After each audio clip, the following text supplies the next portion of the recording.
매일성경 본문을 따라서 열왕기하 6장 1절부터 14절까지 말씀으로 우리 함께 말씀을 나누겠습니다. 오늘 말씀 제목은 중력과 부력입니다. 오늘 말씀을 보면은 참 재미있는 이야기가 나옵니다. 도끼를 물에 빠뜨리고 건져내는 이야기가 나오는데 전래동화인 금도끼, 은도끼가 연상케 되는 그런 이야기입니다. 한 나무꾼이 나무를 하다가 그 금도끼, 은도끼에서 그만 도끼를 물에 빠뜨리고 근심하지 않습니까? 근데 산신령이 나타나서 이제 묻죠. 그 민담에 보면 이렇게 나옵니다. 이 금도끼가 네 도끼냐? 그럼 아니라고 이야기하죠. 그럼 이 은도끼가 네 도끼냐? 또 아니라고 하죠. 천운의 그 기회인데 이 나무꾼은 정직하게 이렇게 대답을 합니다. 둘 다 아닙니다. 그리고 뭐라고 대답을 하죠? 다 알고 계시죠? 네. 새 도끼가 바로 제 도끼입니다. 그러자 산신령이 그 나무꾼의 정직함에 감탄을 하면서 금도끼와 은도끼와 새 도끼를 다 주었다는 그런 아름다운 그런 이야기입니다. 그리고 후에 부자가 또 욕심을 부리고 똑같이 하다가 또 탱코 당하게 되는 그런 이야기가 뒤에 이어서 나오죠. 그런데 여러분, 저도 이제 말씀을 준비하면서 이렇게 됐는데 이 이야기가 우리나라 전통 민담이 아니더라고요. 원작이 뭔지 아십니까? 바로 이솝우화에 나오는 그 이야기입니다. 개화기에 그 교과서에 수록하면서 이렇게 각색을 해서 실었다라고 합니다. 원작 제목이 뭔지 아십니까? 바로 나무꾼과 헤르메스입니다. 헤르메스를 우리나라에서는 이제 산신령으로 바꿔서 이렇게 이야기를 한 거죠.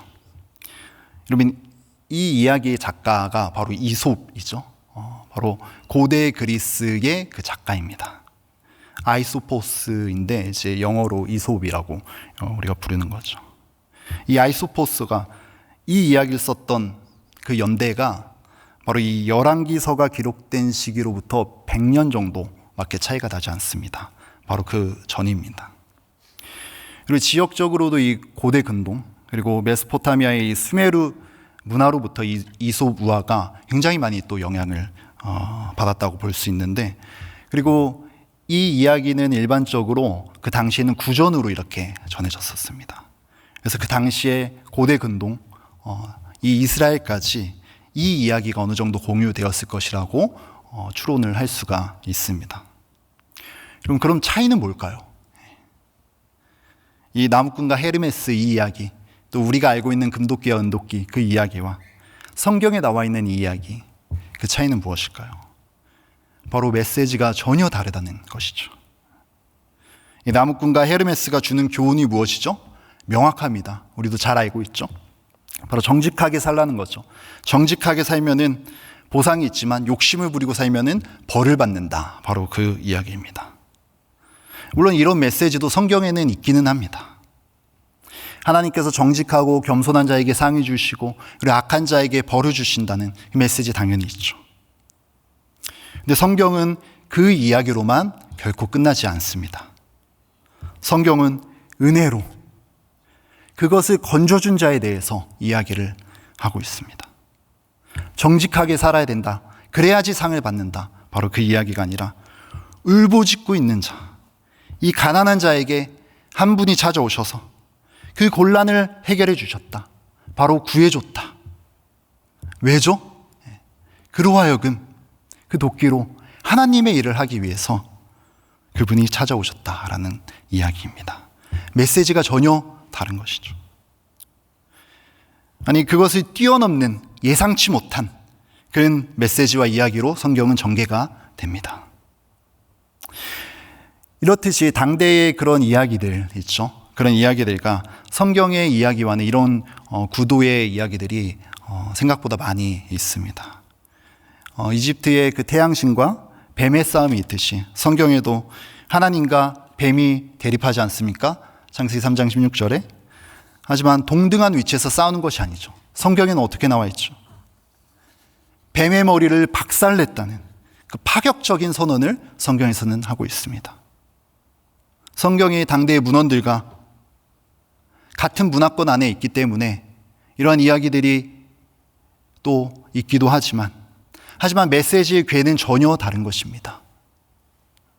그리고 성경이 그냥 하늘에서 뚝 떨어진 그런 문헌이 그런 것이 아니라는 것을 우리는 기억을 해야 됩니다. 어떤 특정한 문화 안에서 어떠한 캐릭터를 가지고 있는 그 사람에 의해서 그 사람을 통해서 하나님께서 하시는 말씀이라는 것입니다.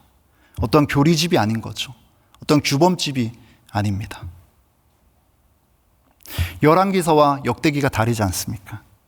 다른 시대, 다른 인물에 의해서 기록되었기 때문이죠. 그렇기 때문에 우리에게 풍부한 메시지를 주고 그러니 재미있는 것입니다. 오히려 이것은 성경이 한 시대 안에서 그 역사 속에서 어떠한 사람에 의해서 쓰여졌다라는 그 역사성을 오히려 변호해 주는 그렇다라고 볼 수가 있습니다. 팩트를 닮은 역사적인 분명한 책이라는 사실을 우리에게 알려주고 있습니다. 오늘 본문도 새도끼가 물에 빠집니다. 그리고 건져집니다. 똑같지 않습니까? 여기까지 시작과 끝은 같은 것 같아요. 근데 중간에 세부적인 내용과 메시지는 전혀 다르게 흘러가는 것을 우리가 확인해 볼 수가 있습니다. 4절까지는 이 이야기의 배경에 대한 이야기가 나옵니다. 이 선지 생도들이 더 넓은 신학교를 짓고자 하는 데서 이 이야기가 시작이 되고 있습니다. 1절을 보면 이곳이 우리에게는 좁으니 이렇게 나옵니다. 좁다라는 것은 이 선지 생도들이 오늘날로 말하면 신학생들이겠죠. 이 신학생들이 늘어나고 있다는 거죠. 그래서 이제 좁다는 거죠. 그 선지 생도들이 지내는 또 머무는 거주하는 그 학교가 좁다는 겁니다. 요즘 우리나라는 신학교 그 학생 수가 굉장히 줄어들고 있습니다. 뭐 여러 가지 이유들이 있겠지만 교회들의 또 여러 안 좋은 모습들도 있겠고 여러 가지 요인들이 있을 수 있습니다. 근데 여러분 놀라운 것은 무엇인지 아십니까? 이 당시에는요 더 악한 시대였다는 것입니다. 여러분 남유다도 마찬가지지만 북이스라엘에 악한 왕들이 많이 있지 않습니까? 그 중에 둘째가라면 서러워할 그 왕이 누가 있죠? 악하다 하면은 바로 아합 왕이죠. 아내 이세벨과 함께 바알과 아세라 신을 이렇게 끼고선 온갖 우상 숭배와 온갖 죄악을 저질렀던 그 시대입니다.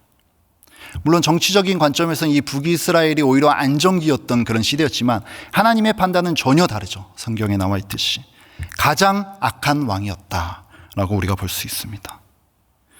이 아합 왕과 그의 아들 여호람 왕 때 이때는 정말 북이스라엘이 암흑기였습니다. 그런데 이 말씀이 기록된 이 시기가 바로 그때라는 거예요. 여호람 때입니다. 그 시대는요 오히려 악하다는 지금보다 더 악한 시대였고 선지자로서 살아가는 것이 정말 위험한 그런 시대였습니다. 그럼에도 불구하고 이 선지 생도들이 신학생들이 늘어나고 있다는 것은 놀라운 이야기입니다. 아마 선지자 엘리사의 영향력이라고 볼 수가 있을 겁니다. 난세에 또 영웅이 나타나는 것처럼 우리도 이 어두운 시대에 이런 하나님께 붙들린 길잡이가 되어야 될 줄로 믿습니다. 이렇게 신학교가 좁아지니까 그들이 어떤 생각을 하게 되냐면 말씀드렸듯이 2절에 나옵니다. 요단강에 가서 강가 주변에 나무들이 있으니 베어다가 신학교를 짓자 이렇게 이야기를 합니다. 이런 상황에서 이렇게 악한 시대에 신학생들이 몰려들고 있고 엘리사와 함께 하나님을 섬기고자 하는 사람들이 몰려들고 있는데 이런 상황에서 영적으로 잘 파악을 하지 못하고 이 일이 진행을 하지 못한다면은 그 악한 시대에 맞설 그 선지 생도들이 생겨날 수가 없게 되는 것입니다. 키울 수가 없게 되는 거죠. 그럼 얼마나 큰 영적 손실이겠습니까, 여러분? 저는 이 본문을 읽으면서 또 말씀을 준비하면서 요즘 우리가 가장 많이 기도하고 있는 것이 있지 않습니까? 바로 그라운드 3일이 바로 또 떠올랐습니다. 그때 못지않게 악한 시대를 살아가고 있는 우리인데 놀랍게도 이렇게도 많은 아이들이 또 하나님께서 우리에게 또 보내주시지 않았습니까? 이 악한 시대에 맞설 이 선지 생도들을 우리가 키워야 할 사명이 있는 줄로 믿습니다. 그런 일에 하나님께서 이 그라운드 3일과 우리 3일교회를 사용해달라고 기도해야 될 줄로 믿습니다. 우리가 더 이상 나무를 팰 수 없다고 끝낼 것이 아니라 어떻게 해서라도 나무를 패야 합니까? 이 도끼를 어떻게 해오죠? 5절에 나오듯이 도끼를 빌려옵니다. 빌려서라도 나무를 패는 거죠. 어제 수요 예배 때 하근태 목사님께서 말씀하셨듯이 우리가 구경꾼이 되어서는 안 됩니다. 하나님 나라에 우리가 플레이어가 되어서 벽돌 하나라도 쌓는 그 마음으로 함께 이 일에, 또 하나님 나라의 그 일에 동참해야 될 줄로 믿습니다. 바로 이러한 하나님의 선한 뜻을 위해서 도끼를 빌려옵니다. 그래서 나무를 베던 현장에서 일어난 일이에요. 어떤 사건이 일어나죠? 나무를 벨 때 새 도끼가 물에 떨어진지라, 이렇게 나옵니다. 요단강에 빠져버려요. 이렇게 딱 패고 딱 들었는데 그 새가 딱 날아가 버린 거겠죠. 완전히 난감한 상황입니다. 왜죠? 여기 나와 있듯이 빌려온 것이기 때문입니다. 근데 새도끼가 빌려온 것인데 왜 이렇게 난감해할까요? 비싸서 그럴까요? 많은 주석가들이 아마 이 새도끼가 굉장히 비싼 거기 때문에 그랬을 거다. 그래서 굉장히 곤란한 상황이었을 거다. 그렇게 이야기를 하더라고요. 그래서 저도 당연히 그런가 보다 생각을 하면서 궁금해서 이 시대가 철기 시대랑 어떻게 좀 겹치지 하면서 이렇게 찾아보니까 이 시대가 오히려 이렇게 겹치더라고요. 예. 그리고 그 철기 시대가 굉장히 왕성하게 일어난 한 200년 후에 이 이야기더라고요. 비싼 게 아닐 가능성이 있는 것 같습니다. 담임 목사님께서도 이 부분을 강해하시면서 신명기 19장 5절을 증거 구절로 사용하셨습니다. 이것이 강력한 증거가 되는 것 같습니다. 우리 같이 한번 신명기 19장 5절 말씀을 함께 읽어보겠습니다. 시작. 가령 사람이 그 이웃과 함께 벌목하러 삼림에 들어가서 손에 도끼를 들고 벌목하려고 찍을 때 도끼가 자루에서 빠져 그의 이웃을 맞춰 그를 죽게 함과 같은 것이라. 이런 사람은 그 성읍 중 하나로 도피하여 생명을 보존할 것이니라. 아멘. 이 말씀을 보면 알 수 있듯이 이 신명기가 기록될 이때에도 많은 사람들이, 이스라엘 사람들이 이 도끼를 사용했음을 우리는 알 수가 있습니다. 또한 신명기는 이스라엘 사람들 전체 공동체에게 들려주는 이야기이지 않습니까? 이 말이 무슨 말이냐 하면은 이스라엘 사람들 그 집집마다 웬만하면 이 도끼가 있었기 때문에 이 말씀을 이렇게 전했을 것입니다. 아마 이스라엘이 당대 그 문명을 이끌었던 애굽의 종살이로 있지 않았습니까? 그때 철기 이 문명을 배워와 가지고선 이렇게 만들었던 것으로 우리는 추론해 볼 수가 있습니다. 그러면 이 선지 생도들은 웬만한 이스라엘 집에 다 하나씩 가지고 있을 그 흔하디 흔한 도끼도 하나도 없었다라는 것입니다. 그래서 이걸 애걸복걸하면서 빌려왔는데 그걸 물에 빠뜨린 거죠. 그것을 갚지 못하면은 율법에 따라서 그 주인의 그 종으로 팔려가야만 되는 그런 형편입니다. 이 나라가 굉장히 안정기였던 이 시대에 이만큼이나 이 선지생도들이 가난했다라는 것은 그들이 그 시대와 타협하지 않고 그리고 풍요와 이 번영의 삶에 그 바알과 아세라를 따르지 않았다라는 것을 우리는 알 수가 있습니다. 바로 이 선지자의 말씀 앞에 모였다라는 것이죠. 정말 안타깝죠. 왜죠? 시대와 타협하지 않고 하나님의 일을 하기 위해서 이 도끼까지 빌려왔는데 종으로 팔려가게 생겼으니 이 얼마나 아이러니한 상황입니까? 근데 이게 어떻게 해결이 됩니까? 6절 하반절에 나옵니다. 이렇게 나옵니다. 엘리사가 나뭇가지를 베어 불어 던져 새 도끼가 떠오르게 하고, 이렇게 나옵니다. 여러분, 중요한 것은 이 사건이 일어난 장소입니다. 이 사건이 어디에서 지금 일어나고 있습니까? 바로 요단강입니다. 바로 전장인 4장을 보면 또 어디가 나옵니까? 똑같이 요단강이 나오는 걸 우리는 볼 수 있습니다. 나아만 장군이 치유받은 바로 그 곳이죠. 무슨 말이냐? 이 5장을 우리가 볼 때 이 4장의 연속선상에서 우리가 봐야 한다는 것입니다. 이것의 강력한 증거가 무엇이냐면은 1절의 맨 첫 단어가 히브리어로 바브 연수법으로 되어 있다는 것입니다. 앞의 동사와 연속적인 동작으로 그 인과관계로 이 5장을 봐야 한다는 것입니다. 무슨 말입니까? 엘리사가 4장에 뭐가 나옵니까? 나만 장군이 요단강가에서 치유받는 그 장면이 나오지 않습니까? 즉 엘리사가 나만 장군을 요단강에서 치유했던 것처럼 치유하고 바로 그 치유하더니 이번에는 그 요단강에서 가라앉은 도끼가 떠올랐다라는 것입니다. 그러면 이 도끼가 빠져버린 요단강은 절망과 죽음을 상징함과 동시에 오히려 깨끗함을 받는 부활을 상징한다라고 우리는 볼 수가 있습니다. 여러분, 새도끼가 완전히 가라앉아 버렸습니다. 보이지도 않아요. 그로 인해 새로운 선지 생도들이 정말 죽을 위기에 종으로 팔려갈 위기에 처해 있습니다. 또한 하나님의 나라를 함께 꿈꾸면서 갔는데 이 공사도 중단되고 어찌할 수 없는 상황이 되어버렸습니다. 죽음과도 같은 절망적인 상황인 거죠. 완전히 가라앉아 버렸어요. 그 도끼가 가라앉아 버렸습니다. 그런데 어떤 생각지도 못한 일이 일어났습니까, 여러분? 엘리사가 여기서 하나님의 사람이라고 나옵니다. 하나님의 사람이 나뭇가지를 던지자 새도끼가 떠오릅니다. 자연 법칙을 완전히 역행하는 거죠. 우리가 상식적으로, 과학적인 상식으로 가지고 생각을 한다면은 새도끼가 물 아래에 가라앉게 한 것은 무슨 힘입니까? 새도끼가 물 아래 가라앉게 한 것, 중력 아닙니까? 중력입니다. 새가 우리보다 밀도가 높기 때문에 가라앉았을 것입니다. 이 지구가 당기는 힘이죠. 그 중력 때문에 가라앉았어요. 이 땅에 살아가는 모든 물체들은, 또 모든 사람들은요, 지구가 당기는 이 중력의 지배를 받으며 살아갑니다.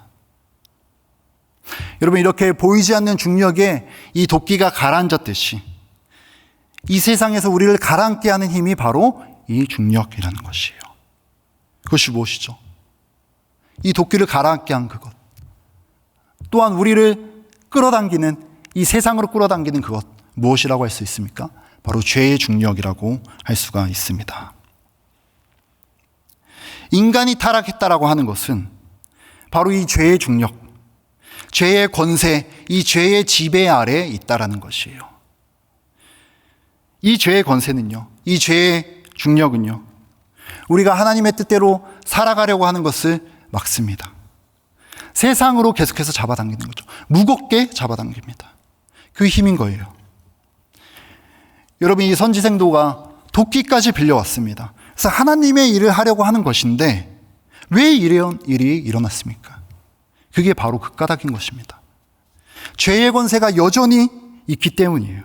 이게 얼마나 강한지, 우리 속에 선을 행하려고 하고 우리 안에 의를 행하려고 하는 그 고귀한 욕망보다 훨씬 더 강력해서 날마다 우리를 그러지 못하게 잡아당긴다라는 것입니다. 그런데 여러분, 세상에 중력만 있습니까? 아니죠. 물속에서 떠오르게 하는 그 힘이 무엇이죠? 바로 부력이죠. 이 부력도 있습니다. 우리를 잡아당겨서 가라앉게 하는 중력도 분명히 있지만 우리를 떠오르게 하는 부력도 있는 것입니다. 사과나무가 떨어지는 중력도 있지만 씨앗을 심고 그것이, 그 가지가 크고 잎사귀가 나고 열매를 맺게 하는 그런 힘도 있는 것입니다. 오늘 본문에서 우리가 그것을 볼 수 있는 것입니다.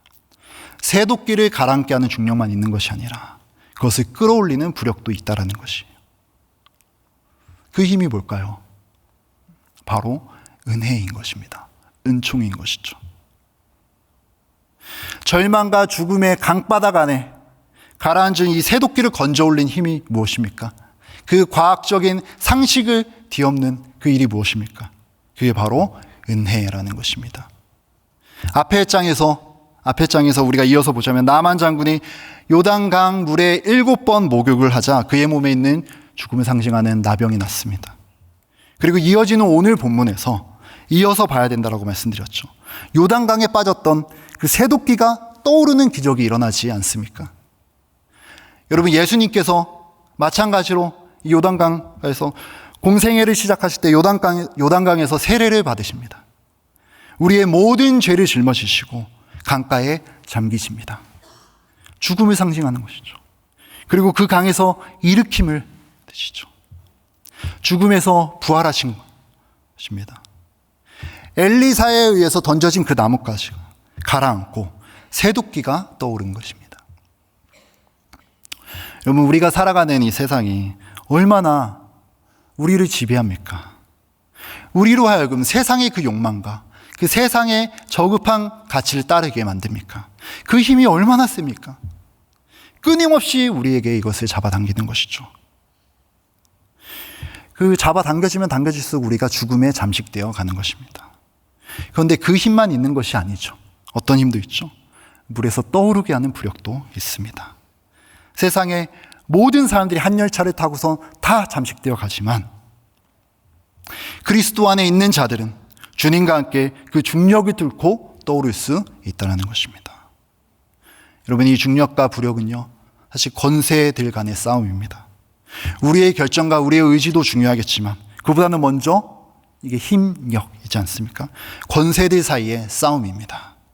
그것이 바로 이어지는 본문에서 예시되어 있는 것입니다. 아람 왕이, 이 시리아 왕이죠. 이 아람 왕이 이스라엘 왕을 죽이기 위해서 진을 칠 때마다 희한하게 알아차리고 이제 피하는 거죠. 그래서 아람 왕이 분명 우리 안에 내통하는 스파이가 있다 이야기를 하는데 아니었죠. 누구 때문에 그랬죠? 바로 엘리사 때문이었습니다. 하나님께서 엘리사에게 알려주시고 그것을 또 일러서 피하게 해주시고 그런 일들이 일어납니다. 그래서 아람 왕이 어떻게 하죠? 엘리사만 죽이면 된다 했던 거죠. 그래서 말과 병거와 많은 군사들을 이렇게 보냅니다.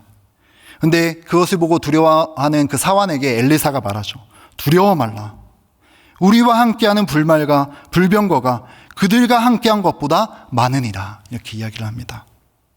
여러분, 이 중력과 이 부력, 이것은요, 이렇듯 권세의 싸움입니다. 세상의 말과 병거가 아니라 하나님이 지키시는 불말과 불병거의 싸움인 것입니다. 사랑하는 여러분, 깊은 물에 빠졌을 때 발버둥 치면 칠수록 어떻게 됩니까? 더 가라앉게 됩니다. 우리가 아무리 발버둥 치면서 올라가려고 해도 죄와 죽음의 권세가 그 지배하는 힘이 우리를 끝까지 잡아당깁니다. 그 권세가 얼마나 강한지 모릅니다. 그런데 우리가 언제만 올라갈 수 있습니까? 여러분, 그 짓누르는 권세들로부터 우리를 되찾으신 그리스도 안에 있을 때만 우리가 올라갈 수 있는 것입니다. 그 그리스도의 강력한 그 행위 안에서만 우리가 부력의 은혜, 그 은총을 누릴 수 있는 것입니다. 그리스도 안에서 행하신 이 하나님의 강력한 행위 안에서 우리가 죄를 뚫고 부활의 삶을 살 수 있음을 고백하면서 또 그 하나님 안에 그 예수 그리스도 안에서 살아가는 오늘 하루가 되길 주님의 이름으로 간절히 축복합니다. 우리 이 시간에 함께 기도하겠습니다. 우리 기도하실 때 들은 말씀을 기억을 하면서 기도했으면 좋겠습니다. 하나님께서 마음에 주시는 그런 마음들이 있다면 그것을 붙들고 기도했으면 좋겠고요. 또 하나님께서 우리에게 정말 하나님의 일을 하라고 주신 이 사명이 있습니다. 아버지 하나님, 우리가 이 일에 동참하길 소원합니다. 하나님 나라 이 일에, 이 약한 세대 가운데 선지 생도를 길러내는 이 일에 우리가 동참하길 소원합니다. 하지만 우리의 힘으로 할 수 없습니다. 세상의 죄의 힘이 너무나도 강합니다. 그리스도 안에서 우리가 은혜를 힘입어 부활의 삶을 살아갈 수 있도록 주여 함께하여 주시옵소서. 우리 이러한 기도 제목을 가지고 함께 기도하시다가 자유롭게 돌아가시면 되겠습니다. 기도하겠습니다. 아버지 하나님,